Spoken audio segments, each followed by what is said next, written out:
Meus irmãos e minhas irmãs, amigos e amigas do YouTube, do Facebook, nessa quinta-feira eu quero saudar a todos vocês com a paz do Senhor. A minha oração é que Deus vos abençoe de uma forma extraordinária no dia de hoje. Nós queremos dar sequência em nosso estudo bíblico teológico desta semana.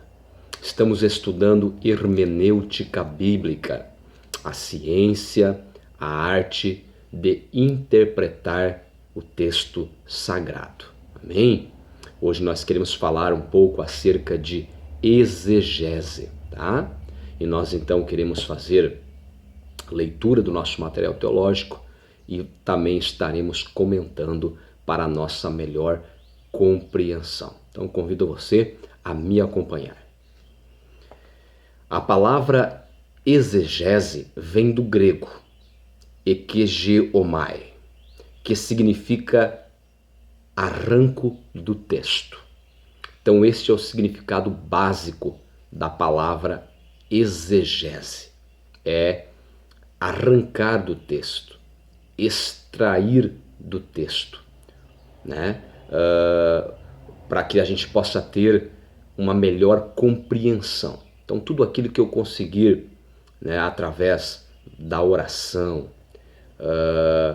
o estudo da palavra do Senhor, né, se utilizando, por exemplo, de uma boa Bíblia de estudo, de um comentário bíblico, dicionário bíblico, enciclopédia bíblica, certo? Aí nós vamos conseguir então, com oração e com o auxílio de todos esses materiais, nós conseguiremos então fazer uma boa exegese do estudo do texto sagrado, ou seja, nós vamos extrair, né, o máximo possível de entendimento, de compreensão do texto sagrado que ora nós estamos lendo, estudando, pesquisando. Isso é exegese. A exegese é a aplicação das próprias regras estabelecidas pela hermenêutica, né? Então, quando nós aplicamos as regras estabelecidas pela hermenêutica, que é a ciência, a arte de interpretar textos, regras como, por exemplo, algumas que nós já temos frisado aqui desde segunda-feira, como, por exemplo, a Bíblia explica a própria Bíblia, não se pode ler um texto sem levar em consideração o seu contexto, tá? Porque quem cria uma doutrina, por exemplo, de um texto isolado, sem analisar o seu contexto, corre o grande risco, né, de criar, de elaborar uma falsa doutrina, um ensino errado, ou seja, uma heresia. Tá? Então, quando nós levamos em consideração, ao estudar a palavra de Deus, todas as regras da hermenêutica, ciência, arte de interpretar textos, nós estamos então fazendo a exegese, né, do texto. Então, a exegese é nós nos utilizarmos das regras da hermenêutica quando nós lemos, quando nós estudamos o Antigo e o Novo Testamento, ou seja, a Bíblia Sagrada como um todo. A exegese é o estudo rigoroso de um texto a partir de regras e conceitos, né, da hermenêutica, metodológicos, tá? Vem, né, metodológicos de metodologia, né, certo? Pelos quais se busca alcançar o melhor sentido daquilo que está escrito, tá? A exegese apresenta 5 principais bases de interpretação do texto sagrado. Agora eu vou repetir aqui, redobre sua atenção. A exegese, ela apresenta 5 principais bases de interpretação do texto sagrado. São elas, as 5 principais bases da exegese na interpretação do texto sagrado. A exegese estrutural, tá? Em poucas palavras aqui. O que é a exegese estrutural? Doutrina que sustenta estar o significado do texto bíblico além do processo de composição e das intenções do autor. Eu tenho um exemplo disso que está no livro do profeta Ezequiel, capítulo 28. a partir do versículo de número 11, tá? É do versículo 11 até o versículo de número 17. No versículo 12, nós vamos perceber, né, que a profecia, primeiramente, ela se trata sobre o rei de Tiro, tá? Então, ou seja, aqui o profeta ele estava plenamente consciente pelo menos nessa parte da profecia, que ela foi dirigida diretamente ao rei de Tiro. Porém, a partir do versículo 13, né? A partir do versículo 13, certo? Já no final do versículo 12, sobretudo a partir do versículo 13 até o 17, percebe-se que o tom da profecia muda. Fica claro para nós que não se trata mais de um homem comum, de carne e osso, ou seja, não poderia mais se tratar do rei de Tiro, que por mais poderoso monarca que fosse, era um homem, né, de carne e osso como eu e você.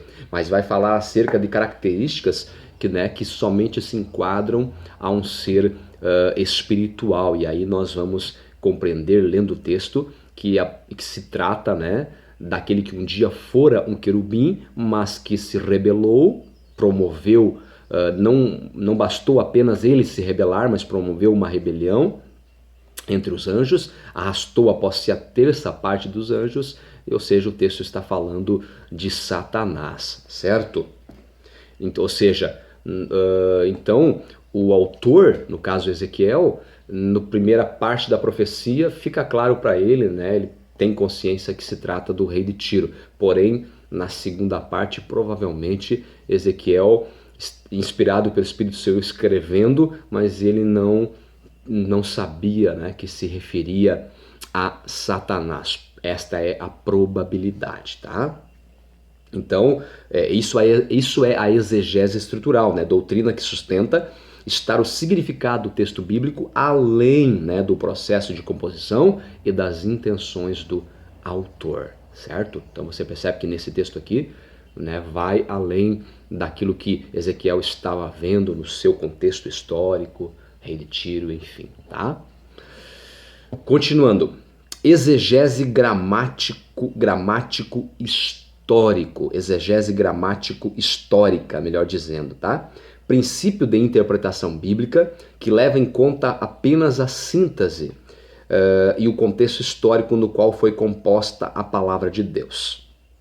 O intérprete deve conhecer os princípios gramaticais da língua na qual o texto foi escrito, a fim de interpretá-lo do modo correto como foi escrito. Tendo as análises lexicais, né? Ou seja, dicionário, né? Léxicos são dicionários, morfológicas e sintáticas do texto sido feitas. Agora aqui vai esclarecer bem, preste atenção nessa parte. É preciso partir para análises de contexto e história, a fim de que se tenha uma boa compreensão do texto e de seu significado primeiro. Então é preciso se analisar, levando em consideração, né, o contexto e a história, né? Tá? Para que a gente possa ter uma boa interpretação do seu significado primeiro, e com os passos anteriores bem dados, o intérprete tem condições de extrair a teologia do texto, bem como sua aplicação às necessidades pessoais dele, em primeiro lugar, e às dos ouvintes. Entre outras palavras, o que o texto tem com a minha vida? Ou com os grandes desafios atuais? Ou seja, é aquilo que está escrito na carta aos Hebreus, capítulo 12, versículo 4, que diz que a palavra de Deus é viva e eficaz e mais cortante do que uma espada de dois fios, né? Ou seja, então a teologia nos ensina que o primeiro fio dessa espada, a palavra de Deus, a espada do Espírito, o primeiro fio dessa espada chama-se o fio da interpretação. Então, levando em consideração, analisando o contexto bíblico histórico, nós usamos o primeiro fio da espada chamado interpretação, interpretamos corretamente o texto que ora nós estamos estudando, lendo, nos utilizando das regras da hermenêutica e, é claro, sobretudo, do auxílio da pessoa maravilhosa do Espírito Santo. Depois que nós, então, entendemos, interpretamos corretamente o texto, então nós vamos a fazer uso do segundo fio dessa espada, que é o fio chamado aplicação, ou seja, nós vamos aplicar nas nossas vidas, né? E aí vem as seguintes perguntas, né? O que o texto tem com a minha vida? Ou com os grandes desafios atuais? Certo? Então, isto é a exegese gramático-histórica, essa segunda base aí da exegese. Agora, meus irmãos, para nós finalizarmos, né, o dia de hoje, exegese teológica, princípio de interpretação bíblica que toma por parâmetro as doutrinas sistematizadas pelos doutores da igreja. Então, esse princípio de interpretação, exegese teológica, toma como parâmetro as doutrinas sistematizadas pelos doutores da igreja, tá? Olha só, neste caso, a Bíblia é submetida à doutrina, né, estabelecida pelos doutores da igreja, tá? Mas como esta nem sempre se encontra isenta de interpretações particulares e tradições meramente humanas, ou seja, né, as doutrinas segundo, né, os mestres, os doutores da igreja, elas não são isentas de falha. Os homens são falhos, certo? Então, muitas vezes, essas doutrinas sistematizadas, né, pelos doutores da igreja, muitas vezes, alguns casos, há falhas, há erros, tá? Pois bem, então, isso aqui, vou repetir, mas como esta nem sempre se encontra isenta de interpretações particulares e tradições meramente humanas, corre-se o risco de se valorizar mais a forma que o conteúdo. O correto é submeter a teologia dogmática dos doutrinadores cristãos ao crivo da infabilidade da palavra de Deus e não ao contrário. O que significa dizer isto? Que alguns homens criam doutrinas que são meros frutos das suas mentes, que não possuem base na Bíblia Sagrada, certo? E aí forçam alguns textos bíblicos a dizer o que eles não estão dizendo para procurar dar bases, né, às suas doutrinas que são frutos, né, das suas mentes, certo? Ou seja, usos e costumes, tradições humanas e assim por diante, tá? Pois bem, em direito, tá?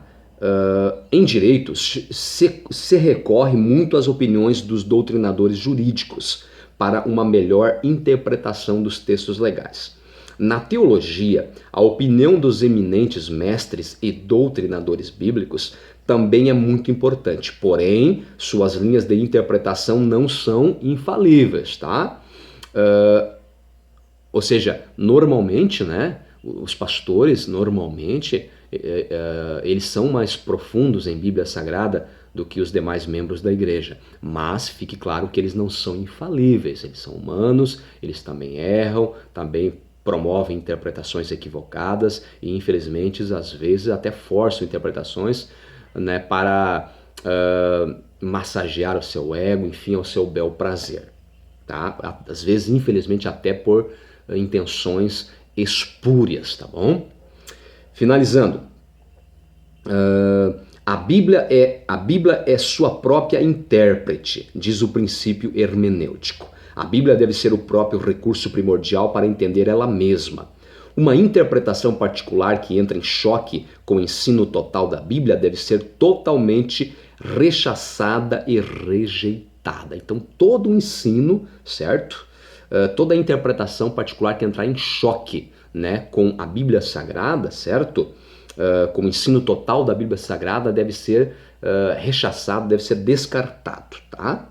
Uma interpretação submetida ao ponto de vista central da Bíblia é a maneira mais correta de expor aos ouvintes a palavra de Deus. Amém? Meus irmãos, o estudo hoje seria esse. Deus os abençoe na pessoa bendita de Jesus e até o dia de amanhã, querendo Deus. Amém.